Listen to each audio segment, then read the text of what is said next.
you. Well, it's obviously a huge honor to be here speaking at one of my favorite festival. I'll just be completely honest. So I'm going to go over my 50-year career as quickly as possible. I went through thousands of slides trying to cull down to what I thought was the most important aspect of my career, what matters to me, what might matter to you as people watching. Wow, what is that? Oh, great. Oh, sorry. You get that back. Let's drink up. Anyway, I just want to say a huge thank you to Mark and to Baker and to Sharon for inviting me to this. It's a huge honor to be here at my favorite festival, and I'm deeply grateful to be participating in what is officially the last Woodstock. Yeah. Officially. I said officially. Wow, I'm just going to spill everywhere. Okay. Yeah. Okay.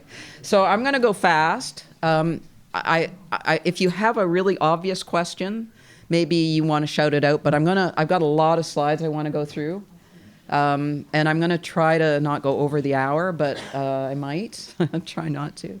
So I grew up with two older brothers. So the question I get asked most often is about being a woman in a traditionally male enterprise, and how did I manage that, and what sorts of challenge did I have as that. And I realized when it's because it's my two older brothers who basically tortured me, is that they taught me to be tough. And what I learned was the example I like to give is there was a tree fort they built in the middle of the forest, and there was no girls allowed.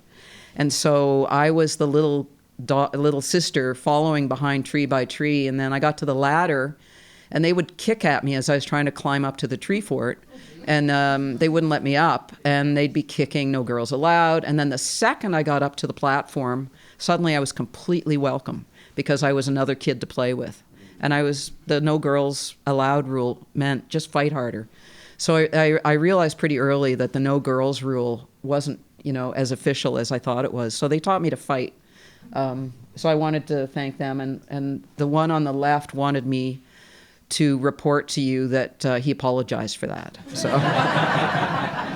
So, and of course, like everybody at my age, the Beatles in 1964-65 had a huge influence, because suddenly there's all these cute guys. I'm a teenage girl, and they've all got guitars, and it's just everybody wanted to play guitar. So I formed a band called the Mop Tops in grade school. But there's me trying to be an earnest folk singer. Oh boy. And then she came along, and Joni was obviously with the James Taylor and Carole King and Carly Simon, but she was the one who resonated with me because she was so fascinating as a role model, as a singer-songwriter, as a painter, and I was really influenced, and I watched her, and I looked enough like her too that it just ruined my chance of being a folk singer, luckily. So, because it's just like as a crappy version of Joni Mitchell.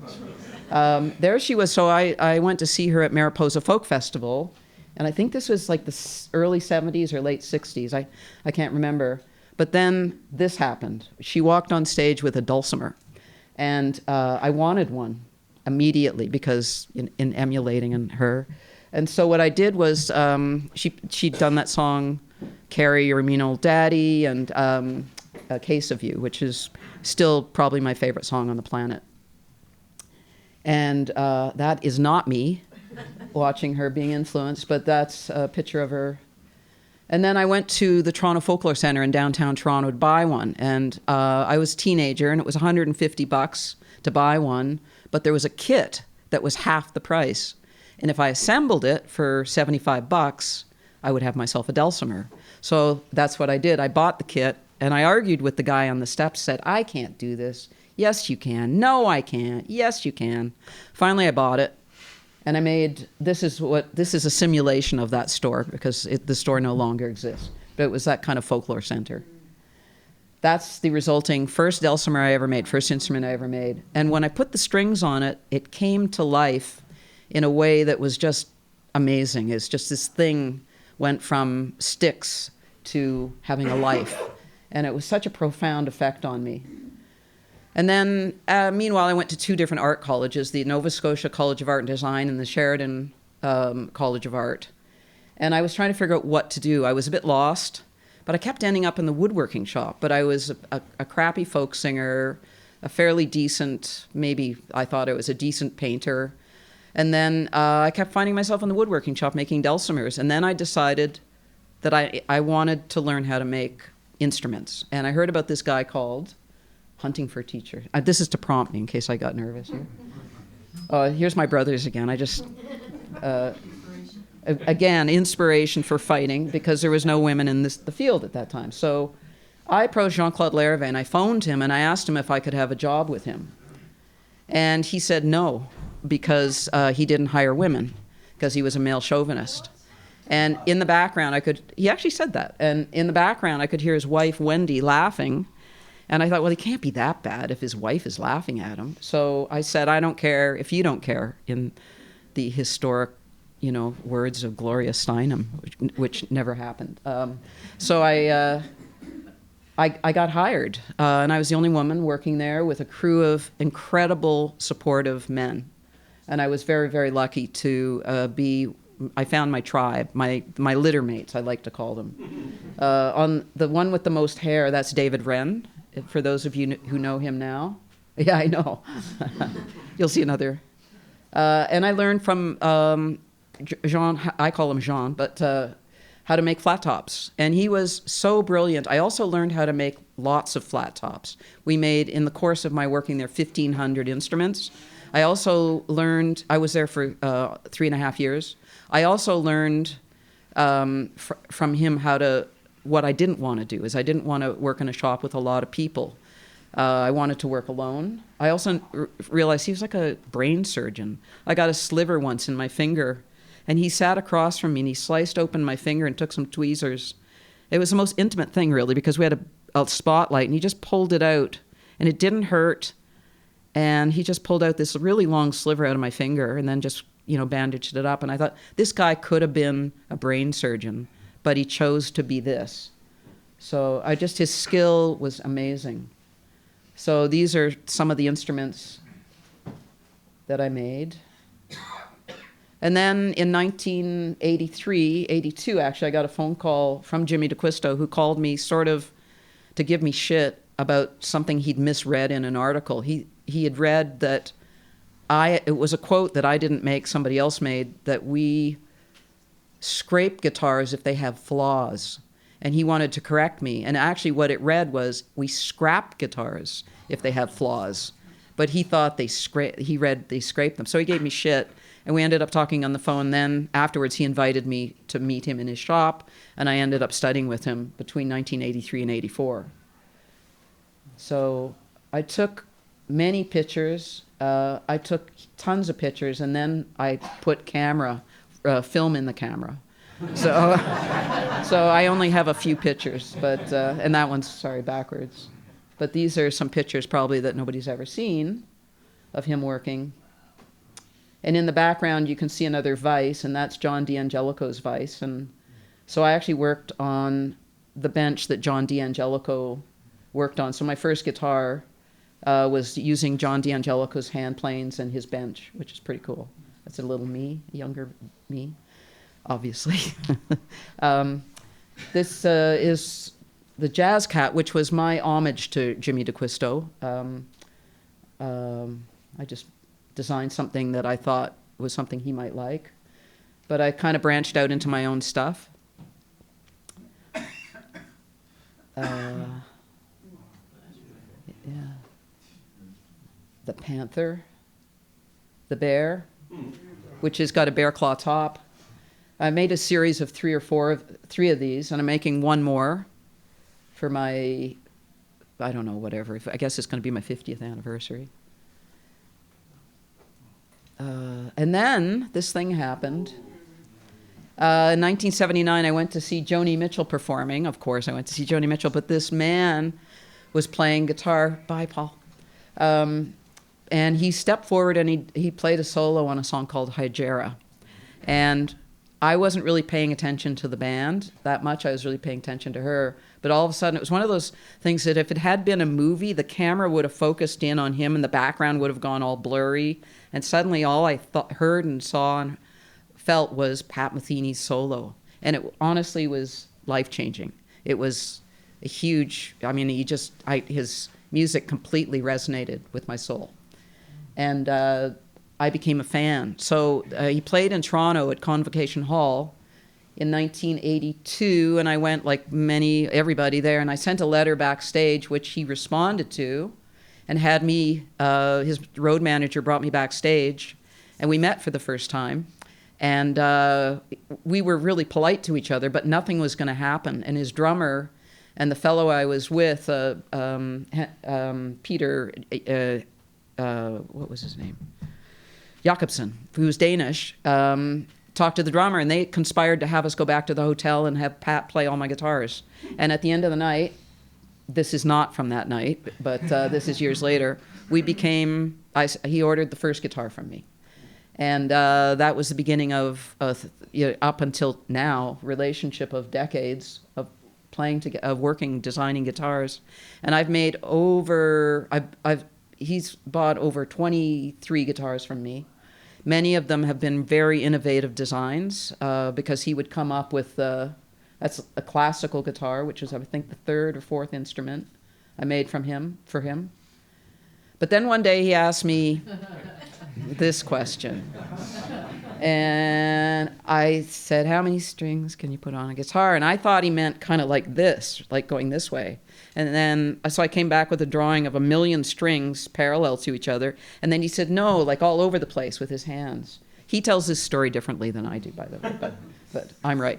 And this is the resulting guitar. And at this point, I always ask, how many strings are on the guitar? And I wonder if anybody here knows how many strings are on the guitar.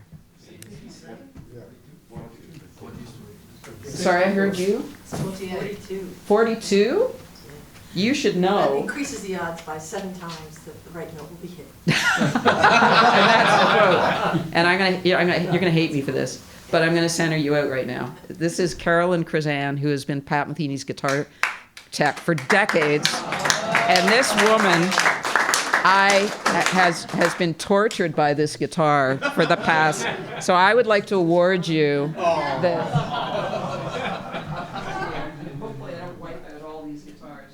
This is some Manzer maple syrup, and I want it. Carolyn has become one of my best friends, and if you think I'm a pioneer of in a world of men, try being a roadie, traveling around the world, going to stages everywhere, and being the only woman, and you're in charge often, and kicking ass. So, and in a nice way, and cooking on the tour bus. So you humanize the tour bus. So I just wanted to acknowledge you because you've been one of the most important people in my career, and my friend.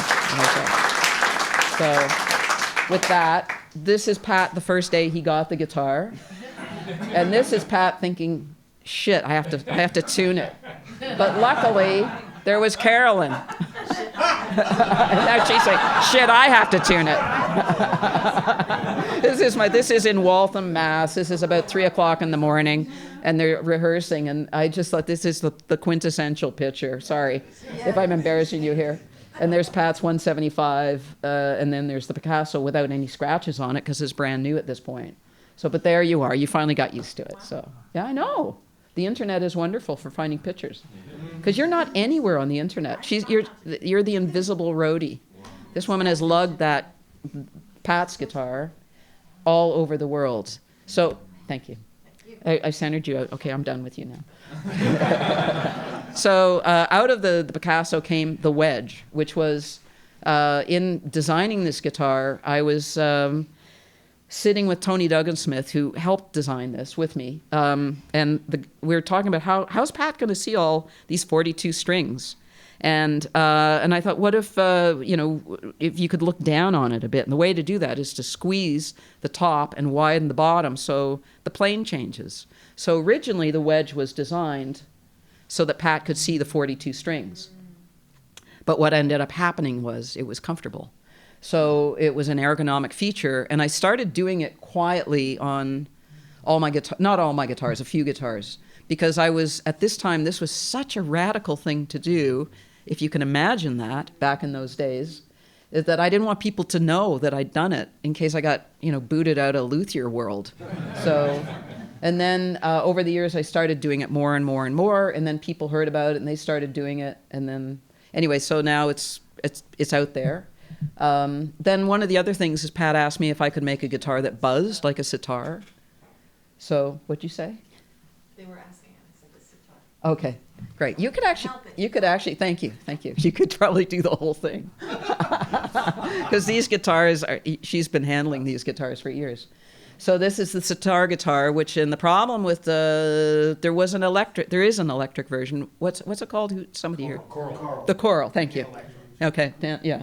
And the problem with that is the intonation. So my solution with Mark Herbert, is a guitar tech, the repair guy who also keeps all my Matheny guitars together. Thank you, Mark.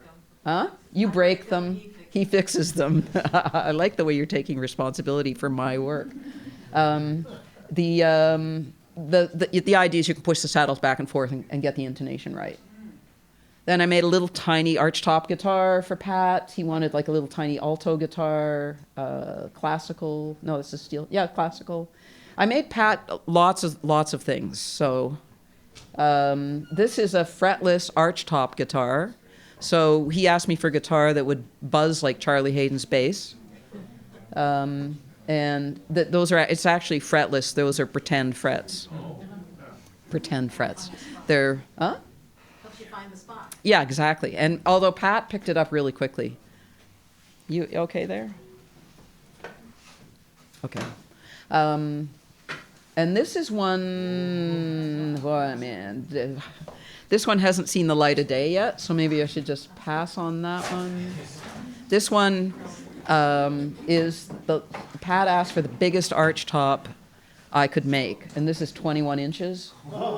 Yeah, I had this here last year at the show, and I got to point out that a lot of these photos are by David Wren, who would Photoshop my guitar, so it went to Italy. And my name's on the wall. I love how he does that. Oops, okay. And then after 30 years, we decided, Pat and I, to do a commemorative model celebrating our collaboration. And so I made this guitar, designed this guitar, and we sold 30 of them there. The idea was to make 30 that were identical, which actually ended up being very difficult to do because it's really hard to replicate. But one of the features was, you can see a little cutout there, is Pat plays with his thumb wrapped around the neck, and it goes all the way up, and it's a thumb rest. So when he collides with the guitar, he doesn't hurt his thumb. It's sort of a soft landing. It's kind of more an artistic thing, but it was to distinguish the guitar from other guitars. So, and as a guitar maker, it's sort of a pain in the ass to do it, so I won't really do it again. But, and this is me in mass production, which was really exhausting. So what I did is I brought in a team. And there's Tony Duggan-Smith, who did the fretting, Mark Kett, who did the inlay, Pat Matheny, myself, and Joe Yanizello, who I shared a spray booth with. And all these three had their own independent careers, but they all jumped in to help me, because one of the things about the luthier community is we are, a family. And they saw that I was swimming too deep in the pool, so they came to my rescue and they all offered to help. And it was amazing for me. I was very lucky. The baritone. So this is one of the things that I was in conversation with this handsome man, Craig Snyder, who is right here.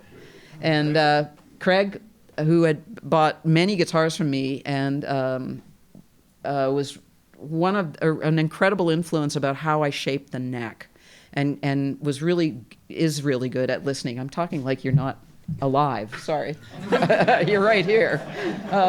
Anyway, you asked what? Yeah, okay. He asked me for a guitar that he'd heard of a baritone guitar, electric, but there was no acoustic baritone guitar. There's nothing out there. So we decided we would design one together, because at this point we were working collaboratively, and we had really good communication with each other. So we talked about the scale and what kind of woods would be good, and you were willing to kind of dive in and see where we went. So we were looking for something that was a cross somewhere between a bass guitar and a 6-string guitar, a normal 6-string scale. And am I getting this right? You're getting it right. Okay. Perfect. Okay, so far. And then we came up with a scale length, which has since been tweaked a little bit. In fact, the whole guitar has been tweaked a little bit. But the first one went to you, and the first one is right here, right here. This is the first baritone acoustic guitar that I know of that existed, and that was because it came out of your head asking me, which is how a lot of us builders come up with stuff, is clients ask us for stuff, and we just figure it out. And then I had the good fortune that you're buddies with Pat Metheny, who'd been taking his Manzer 6-string and tuning it low for years, what he calls the Linda 6, and he would tune it low. So there's a Linda 6 down low or something. Is that right? On his computer? Yeah. Okay. And so, but when he found out there was an actual guitar that would do that, you showed it to him. He borrowed it, recorded it for Abby Lincoln's Turtle Dream album, and that was your guitar that was on that. And Pat called me up and he said, I want one yesterday. So, and then I've made several for him since, including a nylon string and a 12-string version. Not you, but Pat. Yeah, I know, weird. I know. Pat? Playing it tonight. Is he? Yeah. Oh, he's playing tonight. Let's get out. How do you tune it? And what's the scale length? It's it's 73 centimeter scale length, or 74. I've been doing it fan fret. I don't know how. It gets tuned differently every night. It's usually A to A. A to A with Pat? Yeah, okay, A to A. Okay, and I don't ask me about the 12-string. What does that mean? Low A to high A? With the same intervals in between. You make me calculate. Wow. It's a longer scale length. It's a longer scale length, so you just drop it down about. It's like a 6-string guitar, and you've added 2 frets. And then, in Pat's case, what he does is he gets rid of the middle 2 strings and adds octave strings. So you've got higher strings right in the middle, and it gives us some clarity. So that was something Pat came up with. And then he recorded One Quiet Night.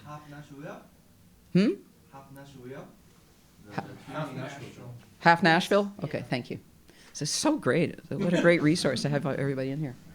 So there's Pat playing. That's the fan fret version of it, which is, I think the fan fret is the best thing for a baritone guitar because it works out the tension. Help along the way. You don't get here without help because we are a family. We all work alone at our workbenches, but there's a whole bunch of people behind the scenes. This is Tony Duggan-Smith, who has been doing my fretwork for years. I'm perfectly capable of doing fretwork, but he does it better, and he loves doing it. And it's perfect. So it's a really great thing. He also checks my work before it goes out the door often. He's also, on some tough projects, dragged me across the finish line when I'm mentally, physically exhausted. So he's like a brother to me, and we work together quite often in my shop. But he also has his own independent whole thing going on with his own guitars. This is Gene Bruce, who right now is working in my shop in Almont. And he started as for fun learning how to bend sides. So he's bending, sometimes he bends my sides, but mostly he's just in the shop bending Peggy White's sides. So Peggy White lives in Fogo Island, and he bends them in my shop and sends them to her. I don't know who this guy is. But I gotta say, the family of Luthiers is, you know, I bow to you every day. And so... So I'm just going to point out who we got here. This is Dick Boak, and Evan Gluck behind him. I don't know who the other two. This is at Brian Gallup's school. Dan Earlywine on the left, me, and then Michael Gurian, the great Michael Gurian. And again, Michael Gurian with the That was the solar eclipse. the solar eclipse. So you got a bunch of luthiers looking up at the solar eclipse. Roger Sadowski, Brian Gallup. It's just, and then, don't take my picture, Baker. I didn't realize that was a thing with Baker. What's that? My friend's Fred Jelly in the car. Oh, okay, good. But one of the things that's most important in a career of a guitar maker is going to these guitar shows, because we become friends. We go out for a beer after. We get to that's when, for me, the fun part is when we're sitting around having a beer after. I'm just going to go through the little roll call of some of the artists I've had the incredible honor and pleasure to work with. Gordon Lightfoot, Bruce Coburn, who ordered Charango from me, which he's playing there, and he called me up and asked me, and he said, can you make a Charango? And I said, yes. And I said, animal, vegetable, or mineral. I had no idea what a Charango was, but it was Bruce Coburn, so I was going to figure it out. So, and then several guitars later, he's about 6 guitars. He buys and sells them from me sometimes. On the left, you'll see an inlay, which I'll come to in a minute. That's his collection at the time. And then, anybody know who this is? Julian Lodge. The little Julian. I met him when he's 11. Wow. Met him when he was 7. Oh, yeah, amazing. So, Julian. It's fun to work. Stephen Fearing, if you're Canadian, you know who Stephen Fearing is. He's Ted Ludwig, who is just an amazing jazz player. This is just sort of a little sampling, but I'm not sure who this guy is. The great Tony McManus, who's sitting right here. Thank you, Tony. I've since learned how to wear glasses. That's good. Larry Campbell. Yeah. I'm pretty sure he doesn't smoke anymore, but maybe not. Paul Simon. Yeah. And that was through Pat. That was Paul. Pat helped make that happen. Leona Boyd, I don't know if you're Canadian or not. Leona Boyd, classical player. And I love this picture because it just shows the total opposite way to be a female. It's like, it could not be more different. Like, okay. Milton Nascimento on the left. Yeah, that's in my shop. And then he had to get out because it was air conditioned. It was going to mess up his voice. So challenging projects. There's a few. This is a mandolcello replica I made for somebody in Nashville. He sent me one. He wanted his dilapidated one. He wanted a copy that worked. So I just made this. I made a harp sitar with scallop frets and a sitar.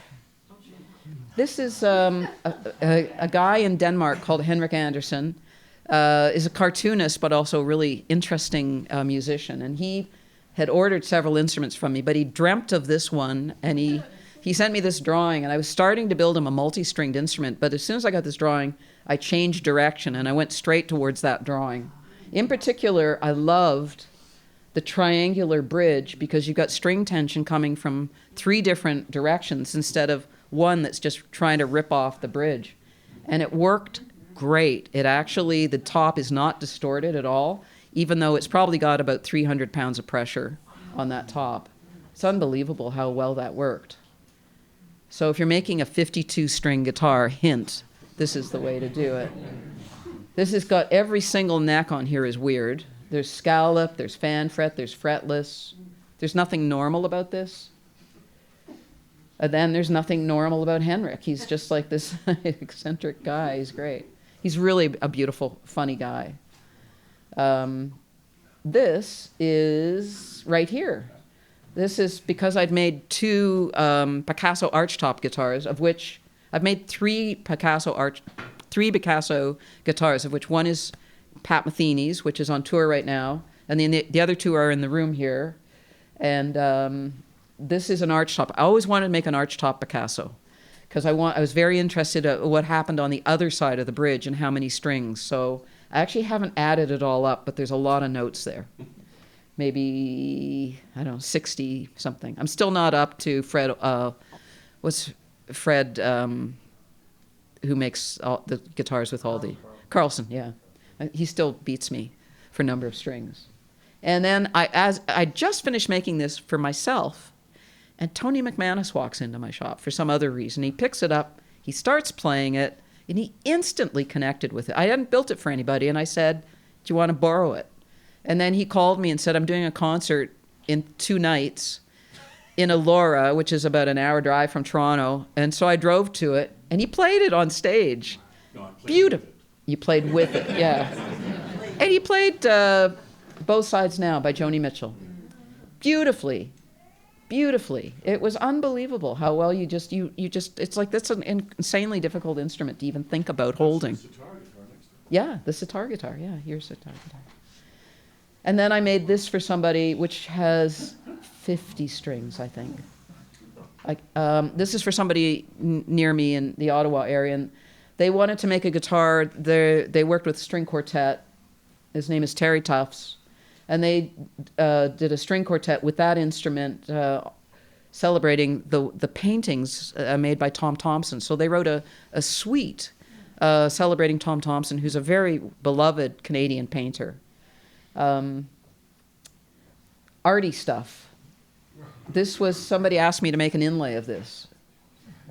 So this is George Millet's Rocket Ship to the Moon. I made this in the 70s. This is kind of, at that time, a very out there inlay. And the guy was okay with me going outside flowers and symmetrical stuff. This guitar ended up in Bruce Coburn's collection, so he's got it now. I did the traditional flower inlays, orchids.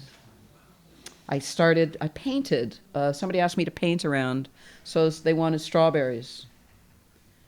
And then on my bear series, I would take photographs of bears. This is the spirit bear, and then I would scrimshaw them onto the peg heads of guitars. That's the bear. Did I mention I'm making one more? And I had fun carving the back of it. I'd never done that before. That was scary a little, because you got a perfectly great guitar and you're about to gouge it out. This is one where I found a film of the spirit bear, which is basically a brown bear that for some reason is white. And they're only found in one spot in Canada. They're very, very rare. And they're often, their brother or sister will be a brown bear, a brown bear, but one of them will be a white bear. And so, and they're kind of protected and considered sacred, which is why they're called the spirit bear. So I found this shot, and I, again, did my scrimshaw kind of onto the peg head.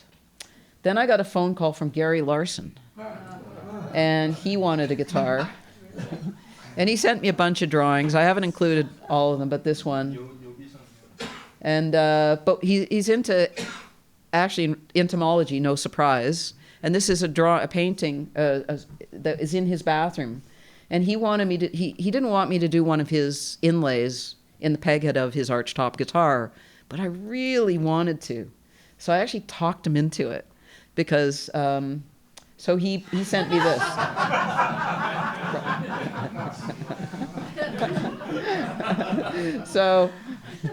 So he was really nervous about somebody copying his work. He said, the thing about it is you think there's like 2 eyeballs, but they're not. Like, if you just separate the eyeballs a little bit, that makes them look a little crazy. He says, it's just those subtle little touches that nobody really gets. And so he trusted me, and he kind of guided. I got an art lesson from Gary Larson. So, but what he also didn't want was, he didn't want it to be flashy. So I used black pearl, which, if you know black pearl, it disappears, then it flashes, then it disappears, depending on the angle. So I put it in black pearl with, the rest is green recon stone and then maple with a little bit of paint on it. And then that's the final guitar. This is called Floating Man. It's actually relief, so I'm actually cutting down to different layers of wood and painting them. So the stars, actually Purple Heart. And this is based on a painting by my friend Henry, who died of AIDS, and he was talking about how his life, this is a painting representing his journey to the end. So I, with permission from his estate, I was allowed to make a copy of his painting. This is a guitar I made for Pat Metheny, which is a collage of all the artwork he's done. If you're a Pat Metheny fan, you're going to recognize about 10 of his paintings on here. I won't go into all of them, but this was fun. And I'll tell you one thing also, I always would do the inlays for Pat. I'd spend all this time working on it. Then one day I realized he didn't actually notice them. He'd look at the guitar and he'd look up, oh great, he'd play it. So I stopped. And then I got a complaint from Carolyn. Carolyn said, I love the inlays. It's because, for her, she was enjoying looking at the inlays, so she's tuning the guitars every night. So that's kind of more for you, Carolyn. So you're welcome. And then this is, somebody wanted an I Ching around the rosette. This is called the Saboteur. This is the little guy who detunes your guitar. And that's his fault if my guitar is not in tune. Oops. This is the photographer. This is from a photograph that I found. I just love this. And this is, again, you can see Grit Laskin, the great inlay artist. We were both doing inlays independently, but obviously he's like, if not the best, he's certainly one of the best in the world. And it's also, somebody called it the jumper, because it looks like they're going to jump off the bridge. And this actually was the Golden Gate Bridge going up to the Healdsburg show. It was always a big deal for me. So it's not the Golden Gate Bridge, but I always think of it as the Golden Gate Bridge. So, and then I started using watercolor pencils, and somebody wanted the universe. And in the middle, there's some pearl that's lighting up, but the rest is watercolor pencils and some silver inlaid into it. And my niece is an astrophysicist, so she guided me through making sure I got everything technically correct. And this is Rocket Ship to the Moon. Again, I had a lot of fun with this one. Inlay is my outlet for my art college training. So, and this is an artist from Montreal, and somebody specifically asked me to do an inlay of this artist. And I found an abstract, and he just let me do this, which is actually amazing because it's really hard to do abstract in inlay, I think. And that's some other of his paintings. What was his name? I'm sorry, Paul-Émile Bordeaux. And if Mario was in the room, Mario Beauregard was in the room, he would pronounce it correctly. And that's what I started doing, scribble art. So that's my version of a sunburst using watercolor pencils. The Blue Guitar Collection. So I started working with other people, and that's the Blue Guitar Collection, which I was able to work with Scott Chinnery and be one of the first 20, I think it was, people in, yeah. And that was a real bonding of the community because there's Tom Rebecki's in the room here. He's in there. And we actually all worked on our guitars separately, but we all met each other and became friends. And it was a real bonding thing. And then I made, from that, Tom and I became really good friends. Tom Rebecki, who's right there, who I haven't seen in years. Yeah. And I went to Tom's shop in California, and we built this guitar together. And this is the only picture I have of it. I don't have a really good quality picture of it. It was it's a picture of a picture from a magazine. So, but we bonded, and it was fun, and it was great. But it was really hard to build a guitar in somebody else's shop, is what I found out. You were heroic. Yeah, well, and catastrophic too at the same time. Anyway, it was a beautiful guitar, and it was an act of love. It was just this beautiful thing. Then what happened soon after, John Zeidler became ill, and he was struggling. John Zeidler, the archtop guitar builder, and because this community of archtop builders had bonded over the Blue Guitar Collection, when John got ill, he needed money for his medical. So what happened was 16 guitar builders collectively built this one guitar, and I'm not going to list all the names because we're a little short on time because I've got a lot to do here, but it was again what I kind of organized this, and it was challenging to say the least. And everybody came forward to help with this. And it ended up going through 16 shops. But the key was we didn't go to the guitar came to our shop. So you were building your part in the comfort of your shop with your tools, your vibe, everything. So the guitar was just being passed. It was like pass the parcel. And it traveled all over North America till it was finished. And John died in the middle of us building it, but the money eventually it sold, and the money was all given to his wife and his son for their whatever they wanted to do with it, but they're going to use it for their son's education. So that was a happy ending to a sad story. And that's the back that Tom carved. That's a quilted maple back that Tom carved. John Monteleone carved the top. I mean, I could list it, but then because of working with people, I loved working on projects. I went to see this guitar show I went to an art gallery in Ottawa, and I saw the group of 7 are some famous Canadian painters. And I came out of the gallery thinking that this group of 7, which were very famous painters in Canada, but they're not known outside of Canada, and I realized that their relationship to each other at the turn of the century was similar to my relationship with the Larrivée crew, which was 7 builders, 7 painters, and they all shared with each other. And they formed a bond with each other. There's Jean Larrivée, David Wren, George Gray on the left, me, David Wren again, Tony Duggan-Smith, Sergei de Young, and Grit Laskin on the left, and again, David Wren. And we were the original 7 apprentices of Larrivée. And I thought, what if we did one guitar each to honor each one of this group of 7 painters, and we approached a gallery and tried to get them to buy it? Well, we did. And each one of us made one guitar honoring one of the group of 7 painters. And this is the collection that ended up at the McMichael Gallery in Canada, and it was a huge success. It was a 5-year project. They took a huge leap of faith buying art from living builders instead of dead artists. And we were supposed to be there for half a year, and we were there for a year because this show was such a success. This is a very beloved gallery in Canada. Dick Boak has been to the show. And it was in Gallery 7, I believe this is, and that's a log cabin, as you can see.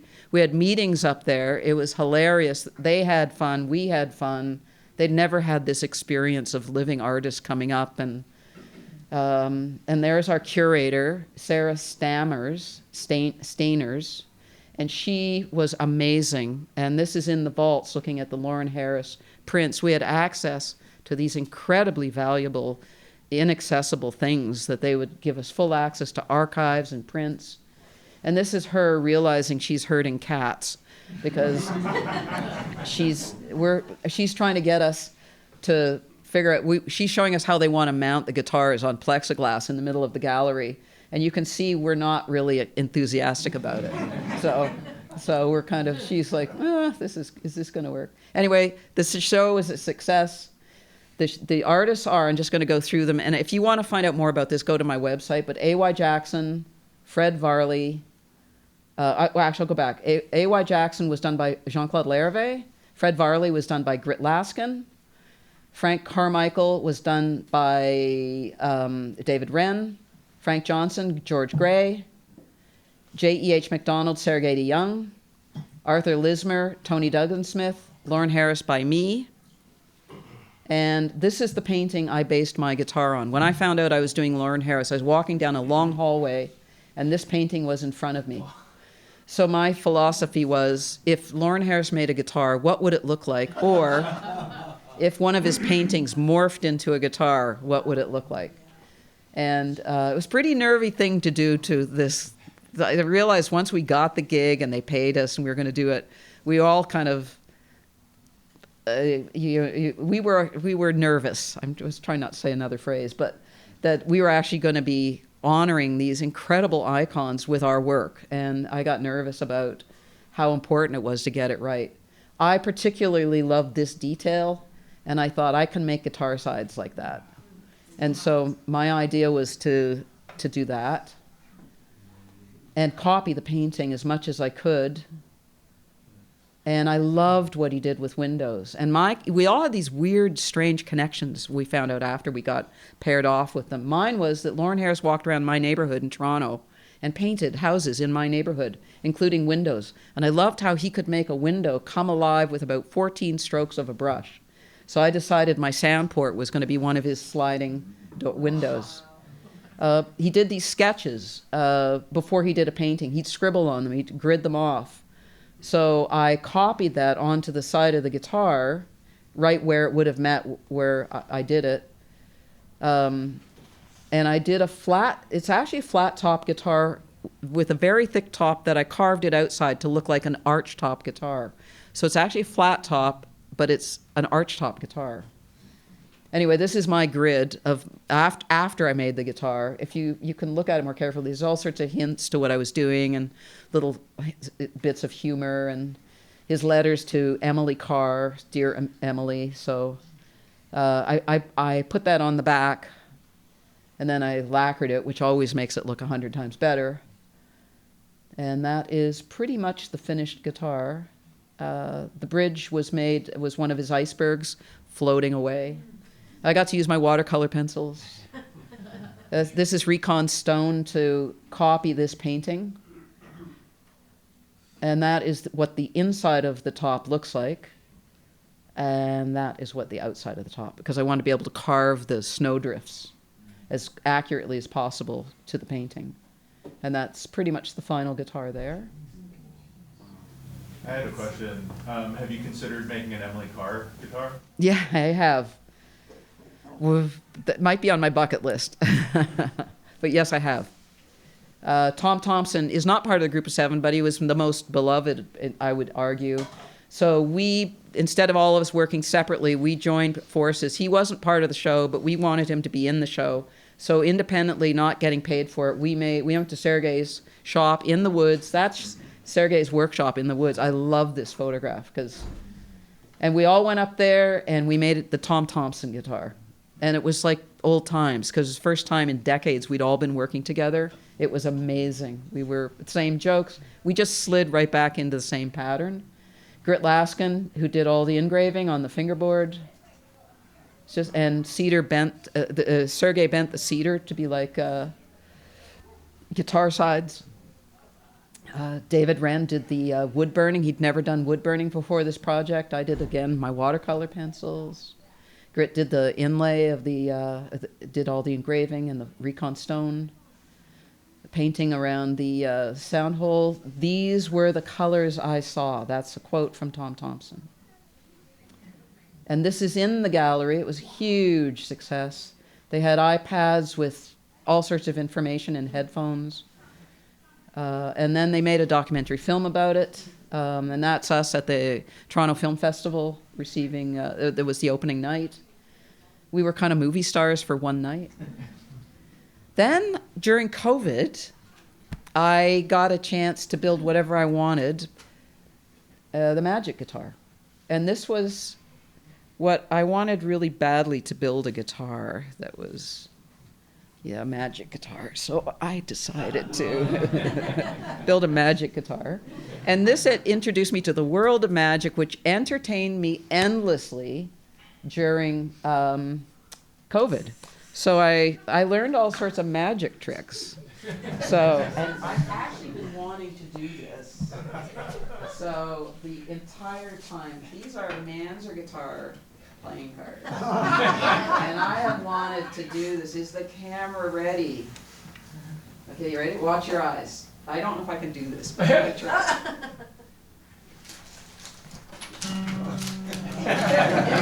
You all got a card.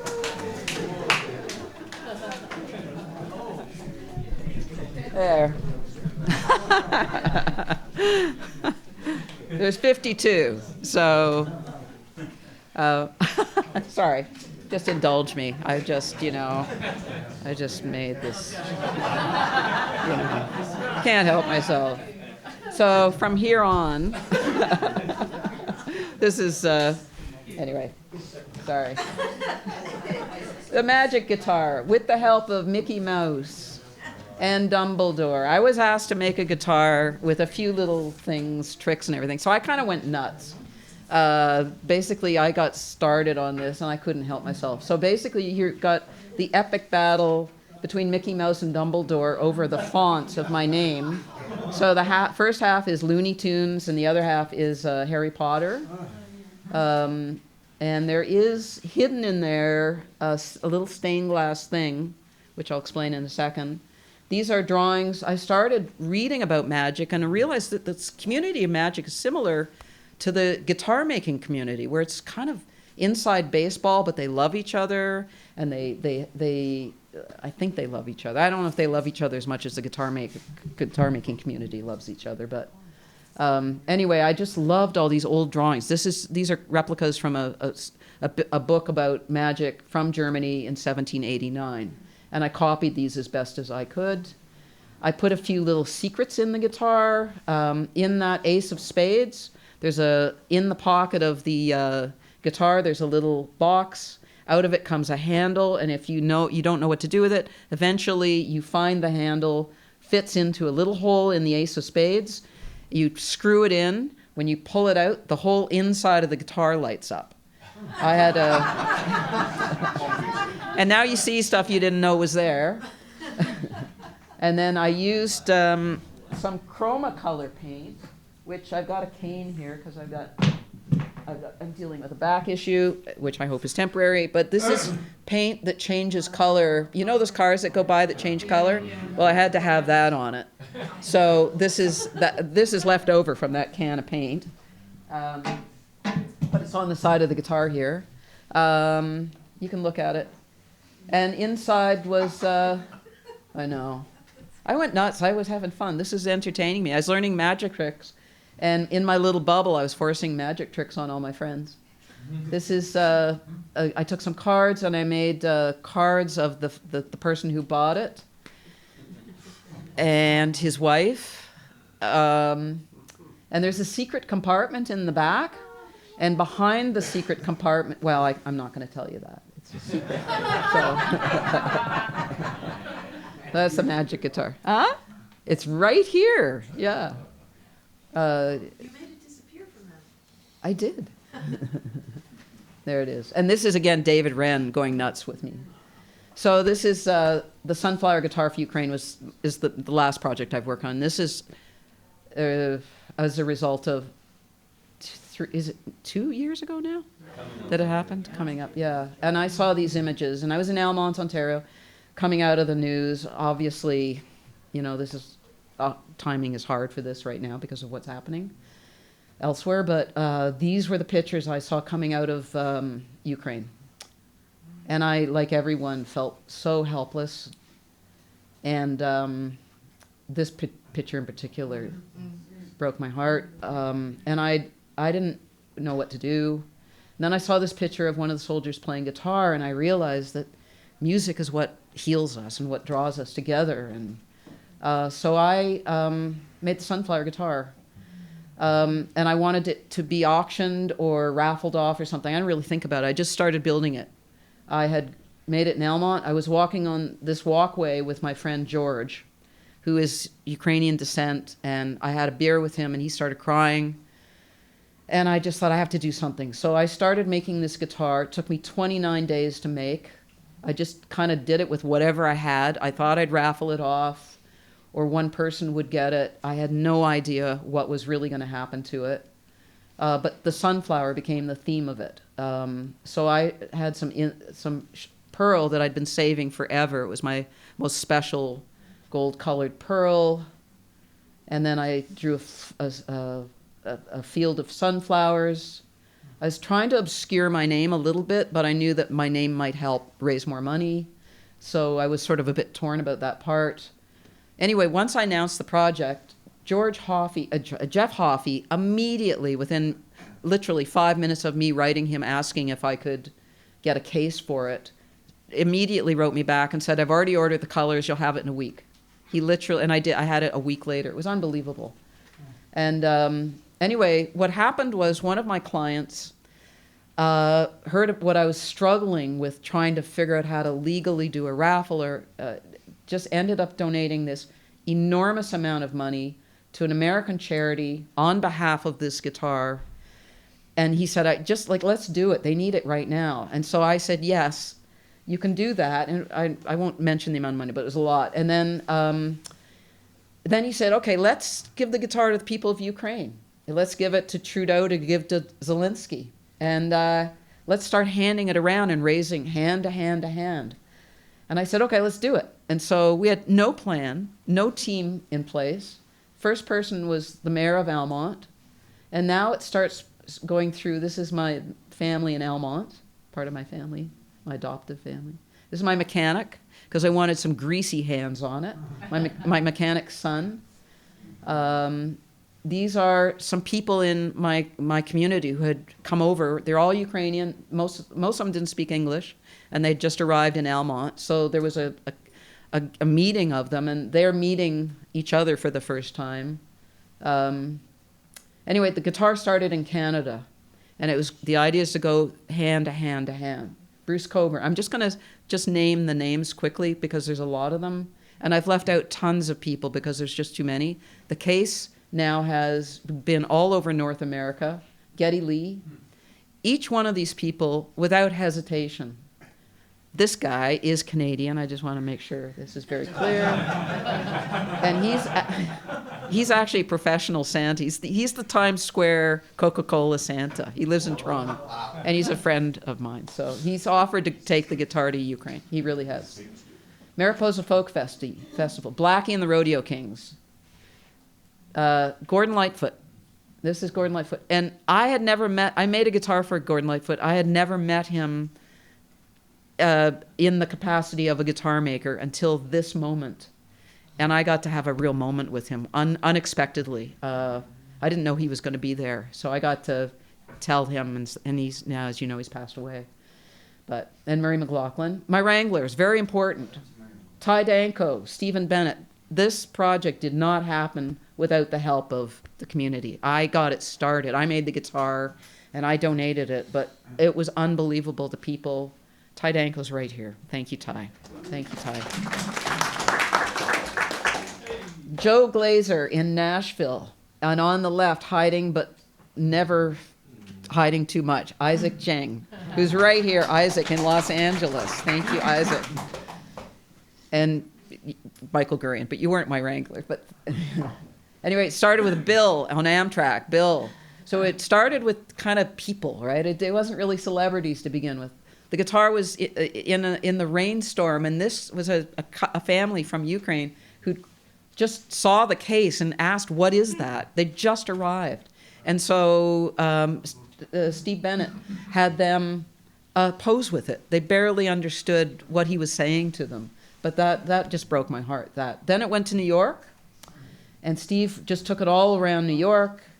And then it went to Broadway, and that is Noah Reid. If you've seen Schitt's Creek, that is Patrick. There he is, if you recognize him again. Bill Frisell came into New York. And again, this is the Wranglers, is Joe Iannizello. This is his customer, and he made this happen. It was the behind the scenes. You never go through the managers. You go through the roadies. Pat Metheny. This is Graham Nash. I was finding out about this the same time it was showing up on Facebook. Arlo Guthrie, who knew? He was, I don't even know how that happened. Nashville, this is Joe Glazer, and I'm missing tons, but it went to the Grand Ole Opry. We got Brad Paisley, who was the first kind of major country guy to come on board because it was a little bit, country stars don't want to get too political, but he was right on board. Keith Urban, thank you.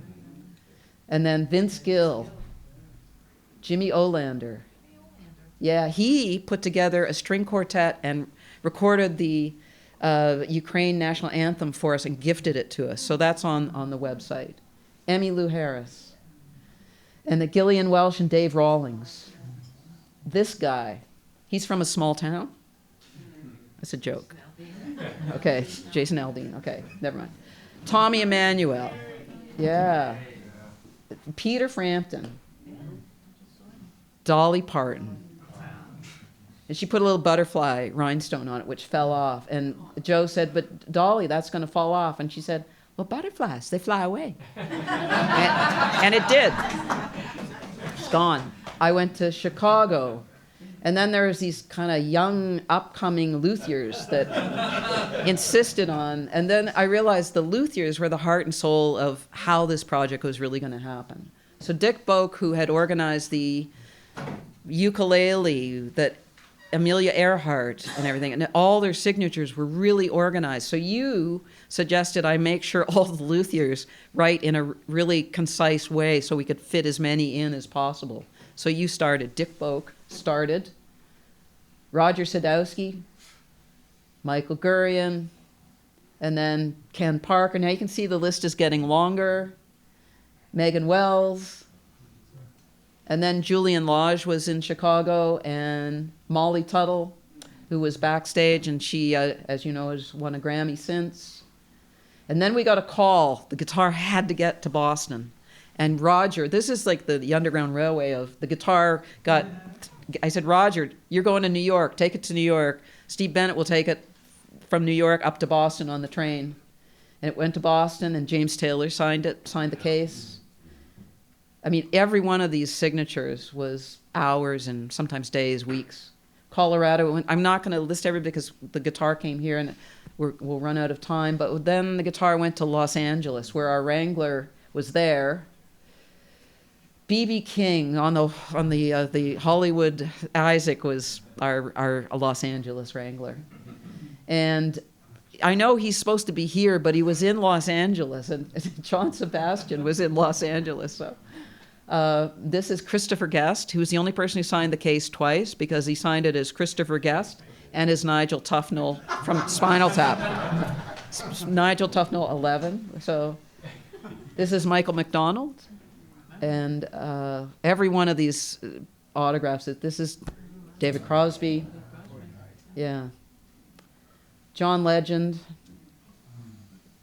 And then I went to Los Angeles because Isaac called me and told me that he had got a chance for us to go and get this signature.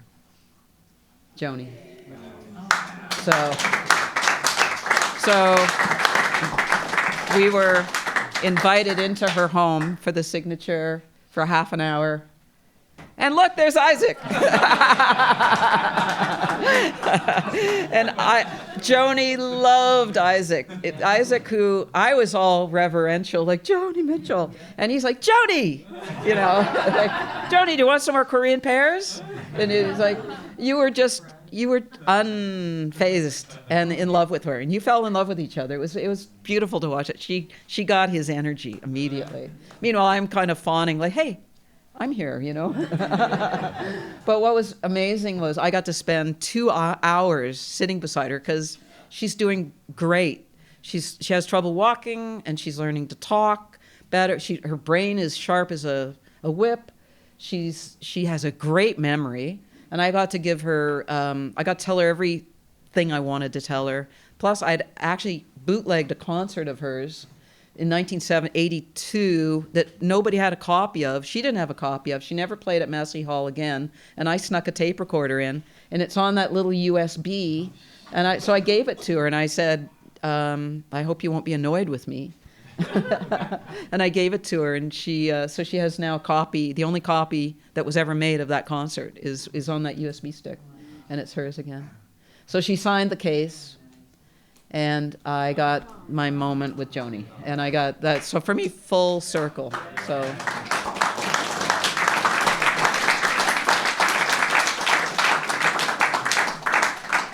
Thank you. Thank you.